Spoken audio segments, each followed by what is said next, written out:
Into center field, here comes Pilar, and he does it again! The Blue Jays are, of course, based in Toronto, but their support system is spread across the nation, touching lives from the Atlantic to the Pacific and up to the Arctic.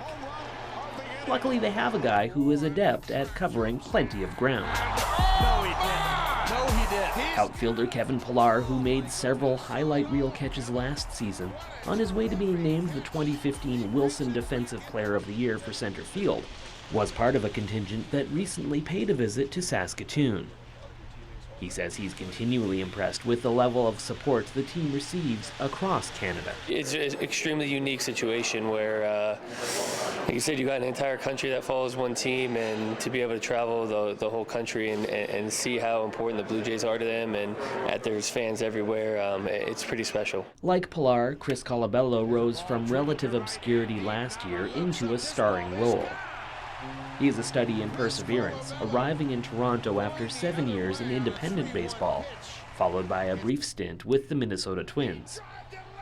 He turned down an opportunity to play for bigger money in Korea because he didn't want to give up on his big league dream. I love the game. I love the element of compete. It's my favorite thing in the world. It's been a part of me since I was a little kid. And they say, well, how'd you do it? Like, I was honest with myself. I trusted my eyeballs. Like, I watched and I said, I'm good enough to play with those guys. Last year was like a dream for the Jays, their fans, and even their broadcasters, as they claimed their first playoff berth since back-to-back World Series wins in 1992 and 93. Jamie Campbell, who hosts coverage on Sportsnet, found himself having to control his enthusiasm for the team he's loved since they were formed in 1977. I never imagined for a second that I'd be broadcasting their games to 3.5 million, 4 million Canadians. And there were moments on the air last year where I had to maintain my composure and try and keep a degree of impartiality, and that was extremely difficult. Now, as attention turns to a new season, the question becomes, can they repeat last year's success? Once again, the American League East appears wide open, but a lot can happen between now and October. There's always a worry because 162 games is a long season, and someone could get hurt, and someone may not live up to expectations. Someone might step up and perform above expectations, but then somebody may not.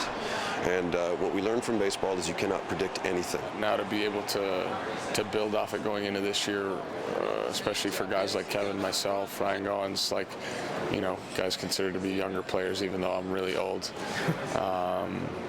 To have that opportunity, and it makes you want to never not play in the postseason again. The Jays open the regular season on the road in Tampa on April 4th, before returning home to take on Boston April 8th. For Go One Shaw TV, I'm Simon Hyatt.